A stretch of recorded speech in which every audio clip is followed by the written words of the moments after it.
Friends எல்லாருக்கும் வணக்கம். Welcome back to our channel Karthika Ramkumar. எல்லோரும் எப்படி இருக்கீங்க? எல்லாருமே ஹெல்த்தியாக ரொம்ப நல்லா இருப்பீங்கன்னு நினைக்கிறேன். நாங்களும் ரொம்பவே நல்லாயிருக்கோம். வாங்க இன்றைக்கி வீடியோ பார்க்கலாம். இன்றைக்கி நம்ம சேனலில் ஆஃப்டர்நூன் டு ஈவினிங் வரைக்கும் என்னோடய ரொட்டீன் எப்படி இருக்குங்கிறத இந்த வீடியோவில் ஷேர் பண்ணியிருக்கேன். அதுக்கப்புறம் நம்மளை மாதிரி ஹோம் மேக்கர்ஸ்க்கு எல்லாருக்கும் பிடிச்ச மாதிரியான ஒரு விஷயம் என்னென்னா, டிசம்பர் மந்த்துக்கான என்னோடய ப்ரீ பட்ஜெட் பிளான் நான் 7,000க்குள்ளே நான் பிளான் பண்ணியிருக்கேன்.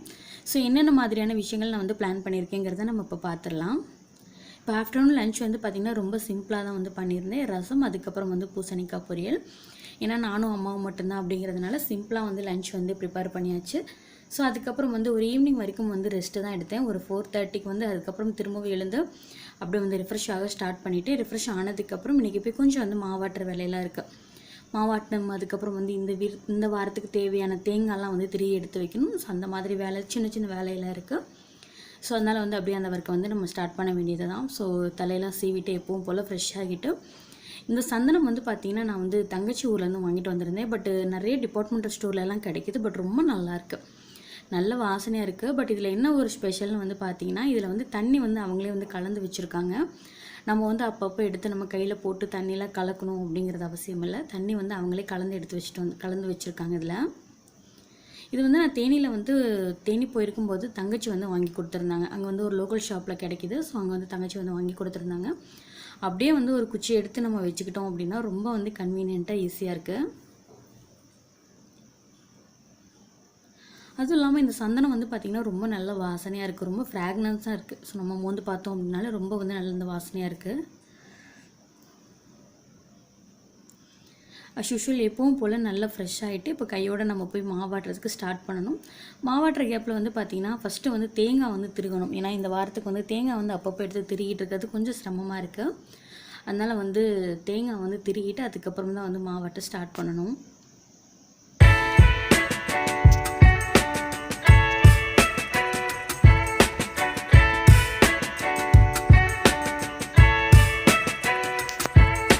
மாவாட்டுறதுக்கு முன்னாடி நான் தேங்காய் உடைச்சிட்டு அதுக்கப்புறம் தேங்காவையும் திருகி நம்ம ஸ்டோர் பண்ணிவிட்டு அப்புறம் ஃபைனலாக நம்ம மாவாட்டணும் அப்படின்னா ஈஸியாக இருக்கும். ஏன்னா நம்ம கொஞ்சம் காலையில் டைம்லலாம் ஹரிபரியாக நம்ம வேலை பார்ப்போம் இல்லையா? அந்த டைமில் ஏதோ ஒரு காய்க்கு பொரியல் தேவை, பொரியலுக்கு ஏதோ ஒரு காய்க்கு இல்லை ஏதோ ஒரு விஷயத்துக்கு சும்மா ஒரு கொஞ்சமாக தான் தேங்காய் பூ தேவைப்படுது அப்படின்னா அதை நமக்கு எடுத்து திருகிறதுக்கு அந்த டைம் டைம் இல்லாமல் இருக்கும். அப்படிலாம் நான் நீ இத்தினோண்டு யார் உட்காந்து திருகிட்டு இருக்கா, ஸோ அந்த மாதிரி தோணும். ஸோ அதனால் அந்த மாதிரி சின்ன சின்ன நேரத்தில் நமக்கு ஹெல்ப் பண்ணுறதுக்காக நான் இந்த மாதிரி திருகி எடுத்து வச்சுருவேன்.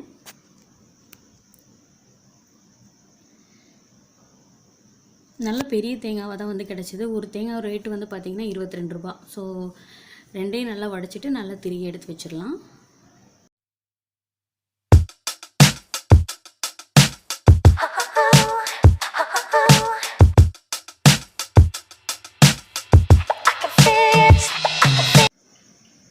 நமக்கு டைம் இருக்கும்போது பார்த்திங்கன்னா இந்த மாதிரி தேங்காய் திருகி வைக்கிறது, அப்புறம் இஞ்சி பூண்டு பேஸ்ட் அரைச்சி வைக்கிறது, அப்புறம் நெய்பர்ஸ் கிட்ட யார்கிட்டயாவது நீங்கள் உட்காந்து சும்மா தான் பேசிகிட்டு இருக்கீங்க அப்படின்னா அந்த டைமில் வெங்காயம் உரிச்சு வைக்கலாம், இல்லை வெள்ளைப்பூண்டு உரிச்சு வைக்கலாம். அதாவது பேசுகிற நேரத்தை சும்மா நீங்கள் பேசுகிறீங்கன்னு ஆகிப்போச்சு.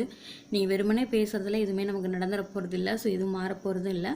ஸோ சும்மா உட்காந்து நம்ம டைம் பாஸ் பண்ணுறதை காட்டிலும் வெங்காயம் உரிச்சு வைக்கலாம், வெள்ளைப்பூண்டு உரிச்சு வைக்கலாம், இஞ்சி உரிச்சு வைக்கலாம். ஸோ அந்த மாதிரியான சின்ன சின்ன வேலைகளை நம்ம பார்த்துக்கிட்டே கூட பேசலாம்.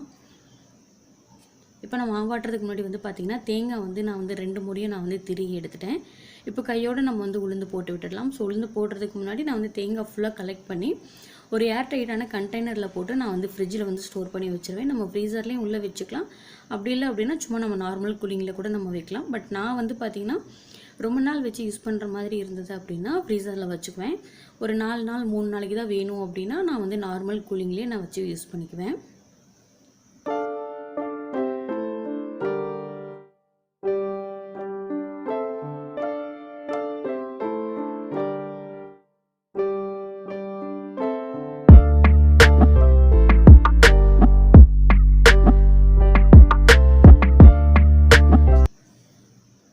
இப்போ எல்லாத்தையும் எடுத்து நம்ம கலெக்ட் பண்ணி வச்சாச்சு. இப்போ நம்ம கையோடு உளுந்து போட்டு விட்டுடலாம்.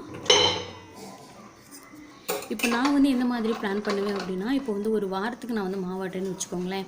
இப்போ ஒரு நேரம் தான் இட்லியோ தோசையோ இருக்கும். அப்புறம் இன்னொரு நேரம் என்ன இருக்கும், இப்போ ஒரு எக்ஸாம்பிளுக்கு சொல்கிறேன். நீங்கள் மண்டே அப்படின்னா காலையில் கஞ்சி ஏதாவது இருக்கும், மதியானம் ரைஸ் இருக்கும், நைட் வந்து பார்த்திங்கன்னா இட்லி தோசை பணியாரம் அந்த மாதிரி ஏதாவது இருக்கும். மதியம் வந்து சாதம் குழம்பு அந்த மாதிரி தான் இருக்கும். இப்போ காலையில் வந்து பார்த்திங்கன்னா நம்ம வந்து கருப்பு கவுனி அரிசி கஞ்சி, இல்லைனா வந்து மாப்பிள சம்பா கஞ்சி, இல்லைனா வந்து கோதுமை கஞ்சி, இல்லை வந்து ரவா கஞ்சி நிறைய இருக்குது. கோதுமை ரவா கஞ்சி, அப்புறம் கேப்பை கஞ்சி, இந்த மாதிரி நம்ம ஏதோ ஒன்று எடுத்துக்கலாம். பட் நம்ம மாவே நம்ம நிறைய அரைச்சி எடுத்து வச்சிட்டோம் அப்படின்னா நமக்கு வந்து அந்த ஹெல்த்தியாக மாறணும் அப்படிங்கிற ஒரு ஐடியாவே வராது. மாவு நம்மக்கிட்ட தேவைக்கு அதிகமாக இருந்தது அப்படின்னா மாவை திக்கணும், இட்லி ஊற்றிக்கலாம், மாவை திக்கணும், தோசை ஊற்றிக்கலாம், அப்படி தான் நமக்கு தோணுமே தவிர நம்ம வந்து இதில் வந்து என்ன இருக்குது சொல்லுங்கள் பார்ப்போம். கார்போஹைட்ரேட்டை தவிர இதில் வந்து வேறு என்ன இருக்குது? ஒரு குட் ஃபேட் இருக்கா, ஒரு ஃபைபர் இருக்கா, இல்லைனா வந்து ஒரு ப்ரோட்டீன் இருக்கா, இல்லை மைக்ரோ நியூட்ரிஷன் ஏதாவது இருக்கா? எதுவுமே கிடையாது. ஸோ அப்போ நம்ம தேவையில்லாமல் இதில் வந்து நம்ம சாப்பிட்டுட்டே இருக்கோம். பட் நம்ம என்ன பண்ணலாம் அப்படின்னா மாவை வந்து நம்ம அளவாக அரைச்சி எடுத்து வச்சுக்கிட்டோம் அப்படின்னா மற்ற டைமில் கோதுமை, கேப்பை, ரவா அந்த மாதிரி நம்ம வந்து ஹெல்த்தியாக எடுத்துக்கலாம். ஸோ நான் வந்து என்னென்ன வந்து இப்படி தான் கண்ட்ரோல் பண்ணிப்பேன். இப்போ ஈவினிங் வந்து பார்த்தீங்கன்னா கரெக்டாக வந்து டைம் வந்து ஒரு 5:30 கிட்ட ஆகுது. ஸோ அப்படியே வந்து ஈவினிங் பால்கனியில் நின்று செடியெல்லாம் பார்த்துட்டு இருந்தேன். எனக்கு ரொம்ப பிடிக்கும். எப்போவுமே காலையில் எழுந்ததுமே பார்க்குறதும் பிடிக்கும். சேம் டைம் வந்து ஈவினிங் வந்து எனக்கு இந்த மாதிரி வந்து பார்க்குறது எனக்கு ரொம்ப ரொம்ப எனக்கு பிடிக்கும். சாரிங்க, நாய் குலைச்சிட்டே இருக்குது, மன்னிச்சுக்கோங்க. நிறைய வந்து புது புது தளிர்லாம் வந்திருக்கு பாருங்கள். ஸோ ரொம்ப நல்லாயிருக்கு. நான் வந்து சின்ன இடத்துல தான் வச்சுருக்கேன் அப்படிங்கிறதுனால 3 செடி தான் வச்சுருக்கேன். பட் எனக்கு பார்க்குறதுக்கு எனக்கு ரொம்ப பிடிக்கும். எனக்கு நம்ம கண்ணுக்குமே வந்து பார்த்திங்கன்னா கொஞ்சம் குளிர்ச்சியாக இருந்தது அப்படின்னா நமக்கு மைண்டு வந்து கொஞ்சம் நல்லா ஃப்ரீயாக ரிலாக்ஸாக இருக்கிற மாதிரி இருக்கும். ஸோ என்னோடய மைண்ட் செட் அந்த மாதிரி. எனக்கு வந்து இந்த மாதிரி வந்து ஏதாவது குளிர்ச்சியாக பார்க்கும்போது, இல்லைனா வந்து ஏதாவது ஒரு இந்த மாதிரி நின்றுட்டு நல்ல சாங்ஸ் கேட்கும்போது எனக்கு அப்படி கொஞ்சம் வந்து மைண்டெல்லாம் ஃப்ரீயாக இருக்கிற மாதிரி இருக்கும். ஒவ்வொருத்தருக்கும் ஒவ்வொரு மாதிரி டேஸ்ட் இல்லையா? ஸோ அப்படியே கொஞ்சம் நேரம் நின்று பார்த்துட்டு இருந்தேன்.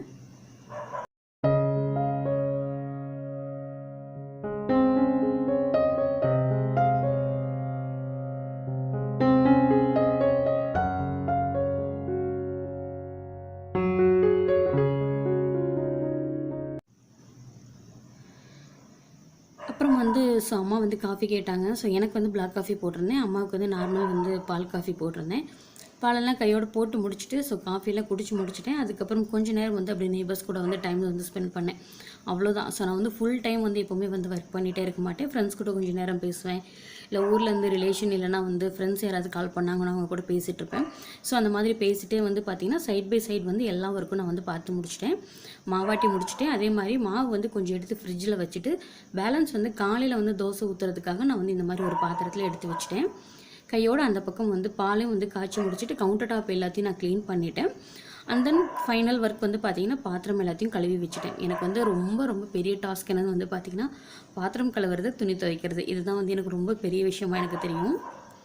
எல்லா கிச்சன் ஒர்க் வந்து ஓவர் முடிஞ்சுது. அன்றைக்கி வந்து பார்த்திங்கன்னா நான் மளிகை கடைக்கு வந்து என்னோடய ஃப்ரெண்டுக்கிட்ட வந்து ஜாமான் வாங்கிட்டு வா அப்படின்னு சொல்லி காசு கொடுத்து விட்டுருந்தேன். பேலன்ஸ் அமௌண்ட் வந்து எனக்கு வந்து கையில் கொடுத்தாங்க. ஸோ அந்த காசை வந்து நம்ம செலவு பண்ண வேணாம் அப்படிங்கிறதுக்காக ரவுண்ட் ஆஃப் சேவிங் அப்படிங்கிறதுனால நான் வந்து அதை வந்து சேவிங்ஸில் நான் வந்து போட்டு வச்சுட்டேன். எனக்கு தெரிஞ்சு ஒரு 60 ரூபாயோ 70 ரூபாய் எனக்கு கிடச்சதுன்னு நினைக்கிறேன். ஸோ ஒரு 80 ரூபாய் கிட்டே இருக்கும். ஸோ அதை எல்லாத்தையும் எடுத்து நான் வந்து மணி பாக்ஸில் போட்டு வச்சுறேன்.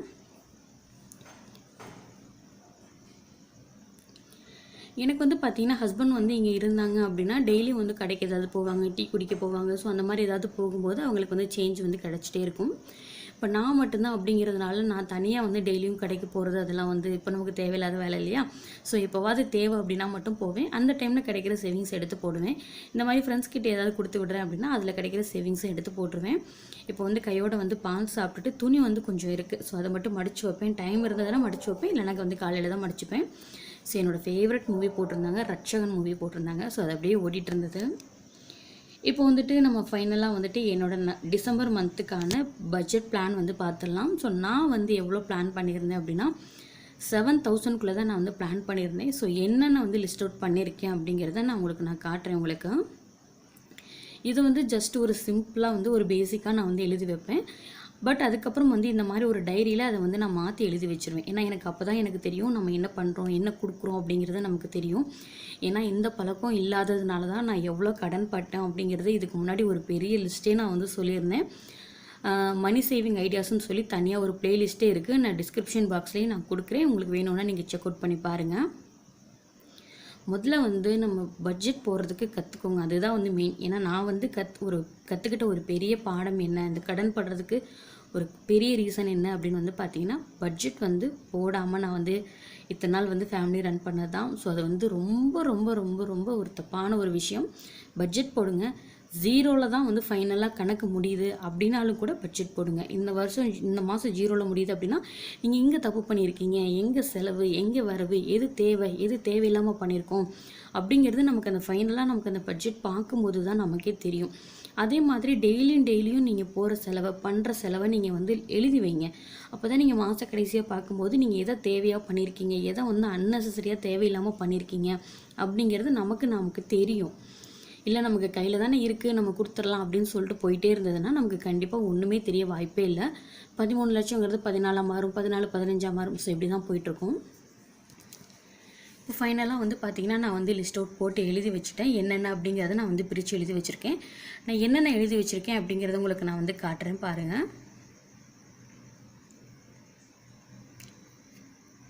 இந்த மந்த்துக்கு நான் வந்து பெருசாக மென்ஷன் பண்ண விஷயம் என்னென்னு வந்து பார்த்திங்கன்னா சிலிண்டர், அதுக்கப்புறம் வந்து அரிசி, அதுக்கப்புறம் வந்து மல்லிகை கடைக்கு, அதுக்கப்புறம் வந்து காய்கறி கடைக்கு, ப்ளஸ் வந்து பூ வாங்குவேன் சாமிக்கு. அதுக்கப்புறம் வந்து பார்த்திங்கன்னா நான்வெஜ். ஸோ இந்த மந்த் வந்து நான் நான்வெஜ் வந்து கம்மியாக தான் போட்டிருக்கேன். ஏன்னா தம்பி வந்து மாலை போட்டுருவாங்க இன்னும் ஒரு 2 டேஸில். அதனால் வந்து நான்வெஜ் எடுக்கிற செலவு நம்ம வீட்டில் கொஞ்சம் கம்மியாக தான் இருக்கும். அப்புறம் மதர்ஸ் வந்து ஒரு 200 போட்டிருக்கேன். பாலுக்கு வந்து 675 ரூபா. அப்புறம் வந்து விளக்கெண்ணெய், விளக்குக்கு திரி, அதெல்லாம் கொஞ்சம் அப்படியே வாங்குவோம் இல்லையா. ஸோ அந்த மாதிரி விஷயத்துக்கு ஒரு 200 ரூபா. டோட்டல் வந்து பார்த்திங்கன்னா 7000 ரூபாய்க்குள்ளே தான் நான் பட்ஜெட் போட்டிருக்கேன். பட் நான் இந்த மந்த் நான் லைவாக வந்து என்னென்ன செலவு பண்ணுறேன், டெய்லியும் நான் போகிறதுல என்னென்ன செலவு, எவ்வளோ பேலன்ஸ் இருக்குது அப்படிங்கிறத நான் ஃபைனலாக உங்களுக்கு நான் லைவாக நான் டெய்லியுமே நான் போடுற பிளாக்ஸில் நான் வந்து ஷேர் பண்ணிகிட்டே இருக்கேன். அதுவும் இல்லாமல் நவம்பர் மந்த் வந்து கொஞ்சம் வந்து அமௌண்ட் வந்து நான் வந்து சேவிங்ஸ் பண்ணியிருக்கேன். ஸோ அது வந்து எவ்வளோ இருக்குது அப்படிங்கிறத அடுத்த வீடியோவில் நான் ஷேர் பண்ணுறேன். அவ்வளோதான் ஃப்ரெண்ட்ஸ், இந்த வீடியோ கூட எண்டுக்கு வந்திருக்கோம். இந்த வீடியோ உங்களுக்கு பிடிச்சிருந்ததுன்னா வீடியோக்கு ஒரே ஒரு லைக் மட்டும் கொடுங்க. நம்ம சேனல் பிடிச்சிருந்தா மறக்காமல் நம்ம சேனலை சப்ஸ்கிரைப் பண்ணிக்கோங்க. நெக்ஸ்ட் வீடியோவில் பேசலாம். தேங்க்ஸ் ஃபார் வாட்சிங். பை கார்த்திகா ராம்குமார். தேங்க்யூ. பாய்.